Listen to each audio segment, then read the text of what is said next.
Eu vou começar esse vídeo com uma frase que pode parecer dura. Provavelmente tem contrato em vigor agora na sua empresa que, se for parar nas mãos certas, vira prejuízo para você. Não digo isso para te assustar. Eu digo porque em 20 anos de advocacia empresarial, tendo contrato de todos os tipos para todos os tamanhos de empresa, esse é o padrão. Mais de 80% dos contratos que chegam para revisão técnica têm pelo menos 3 pontos críticos mal resolvidos. E a maioria foi assinada sob a justificativa de que era só por formalidade. Hoje eu vou te mostrar 7 pontos que separam contrato que protege de contrato que te quebra. Cada um com um caso real por trás, sem juridiquês. No fim, eu te mostro por onde começar. Antes de entrar nos 7 pontos, 3 observações. Primeira, contrato bom não é contrato que ninguém viola. É contrato que, quando alguém viola, você tem instrumento para cobrar, executar, sair sem dano. A diferença entre uma quebra contratual que te custa caro e uma que você atravessa sem cicatriz é quase sempre o que estava escrito antes. Segunda, contrato genérico baixado de internet é instrumento que te quebra. Não porque seja fraudulento, mas porque foi escrito para formalizar, não para defender você especificamente. Modelo é o ponto de partida, não o instrumento. Terceira, o jurídico do outro lado não trabalha para você. Quando o cliente ou fornecedor grande te manda o contrato deles para agilizar, eles agilizaram para o lado deles. Quem assina sem revisão técnica do próprio lado está jogando com as regras do adversário. Primeiro ponto: definição clara de escopo. Atendi um caso de uma agência de marketing com 8 funcionários que já faturava bem até, mas fechou o maior cliente da história deles. Contrato genérico de uma linha. A contratada prestará serviços de marketing à contratante. Em 6 meses, queria rescindir o contrato. O cliente tinha começado pedindo redes sociais. Em 3 meses, pedia gestão de evento, design de loja, identidade visual da empresa paralela do dono. Segundo ele, tudo dentro do contrato. Contrato de prestação de serviço tem que listar entregáveis específicos, o que está fora do escopo e estabelecer uma regra clara para demanda adicional e aditivo com precificação separada. Quanto mais específico o escopo das entregas, menor a margem para a interpretação criativa do outro lado. Quem vende serviço sem delimitar escopo não vende serviço, vende disponibilidade infinita com preço fixo. E disponibilidade infinita a gente sabe que não existe. Segundo ponto, critério objetivo de reajuste. Distribuidora regional de bebidas, 2 sócios, contrato com fornecedor importante há 5 anos, sem cláusula de reajuste anual. Em 2 anos, o custo da operação subiu 40%. Eles tentaram repassar para o fornecedor a necessidade de ajuste. O fornecedor falou que ia analisar. Analisou por 6 meses e, no fim, cortou o vínculo e migrou para outra distribuidora que estava disposta a trabalhar praticamente sem margem. O problema não foi a quebra, foi que a distribuidora não tinha instrumento para exigir o ajuste.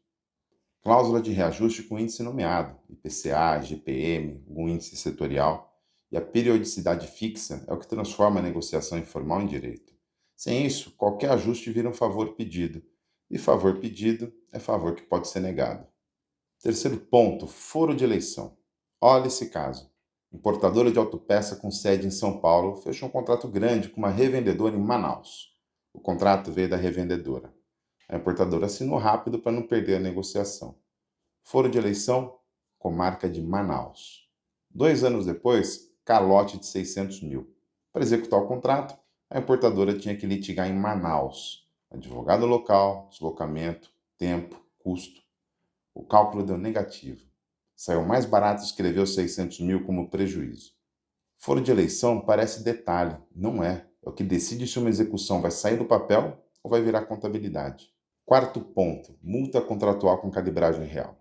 Atendi uma indústria que tinha contratado uma empresa de manutenção predial para executar um serviço complicado na estrutura do prédio. Precisava da conclusão dos serviços num prazo apertado, pois se tratava de uma manutenção crítica que tinha travado a produção.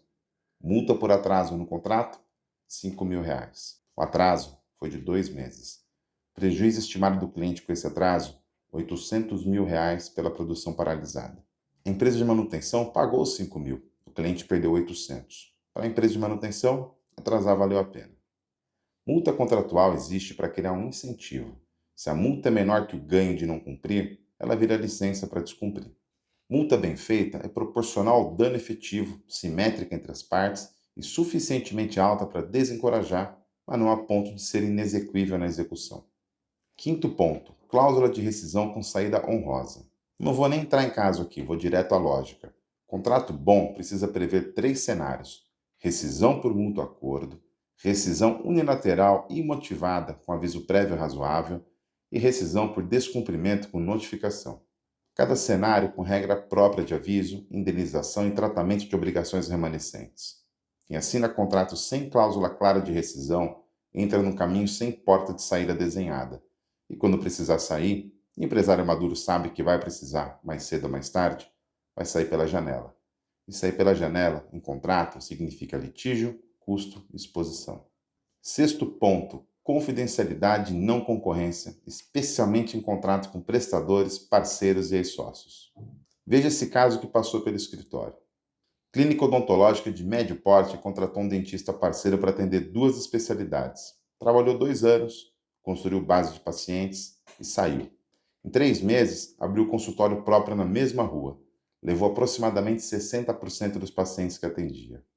O contrato não tinha cláusula de não concorrência, não tinha cláusula de não aliciamento de pacientes, não tinha nada que protegesse o investimento que a clínica fez em estrutura, marketing e gestão para construir aquela base. Não concorrência não é cláusula opcional para quem trabalha com profissional liberal, com vendedor de carteira, com técnico que detém conhecimento crítico. É instrumento de proteção do investimento da própria empresa. Só precisa ser proporcional para que seja válido e executável. Não pode ser eterno, não pode ser geograficamente absurdo. Sétimo ponto, e esse é o ponto que mais quebra empresa boa por dentro: acordo de sócios. Software house, 2 sócios técnicos, 5 anos de operação. A empresa cresceu, faturava bem, gerava um lucro consistente. Um dos sócios quis sair para fazer outra coisa. E aí veio a pergunta que nunca tinha sido respondida no papel: como se calcula o valor da participação dele? Um achava que era múltiplo de receita, o outro achava que era patrimônio líquido da empresa. A diferença entre os dois cálculos era da ordem de 6 vezes. Sem acordo de sócio para reger isso, o caso foi para o judiciário. A empresa continuou operando 2 anos sob disputa, com decisão estratégica travada e clima interno destruído. Acordo de sócios não é luxo, é infraestrutura. Define como se entra, como se sai, como se decide, como se avalia a empresa, como se trata morte, divórcio, incapacidade. É o documento que separa a sociedade que envelhece bem de sociedade que termina em ação judicial. Se você é sócio de empresa e não tem acordo de sócios assinado, você tem um contrato pendente com o futuro de você mesmo. 7 pontos. Provavelmente você reconheceu pelo menos 2 ou 3 que precisam de revisão na sua operação. E a pergunta natural é: por onde começar? Recomendação direta: levanta hoje os 5 contratos mais relevantes da sua empresa em valor ou em criticidade operacional. Contrato com o maior cliente, com o maior fornecedor, contrato de locação do imóvel principal da empresa, contrato com sócio, com prestador crítico. 5. Faz uma lista. Pegue cada um e responda na ponta do lápis esses 7 pontos. Anota aí. 1. Tem escopo claro? 2. Tem critério de reajuste?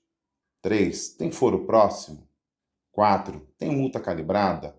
5. Tem cláusula de rescisão? 6. Tem confidencialidade e não concorrência? E 7. Tem acordo de sócios separados, se for o caso?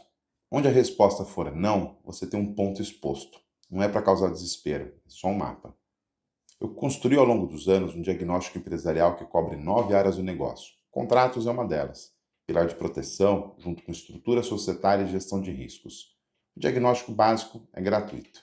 3 minutos, 18 perguntas, pontuação de 0 a 36. No fim, você terá uma boa ideia de onde sua empresa está vulnerável. Para uma visão completa e um plano de ação real, colocar a casa em ordem em 90 dias, sugiro o raio-x empresarial completo do método VDM. 72 verificações que vão te mostrar muita coisa que hoje você não vê, mas que não vistas podem dar merda na sua empresa.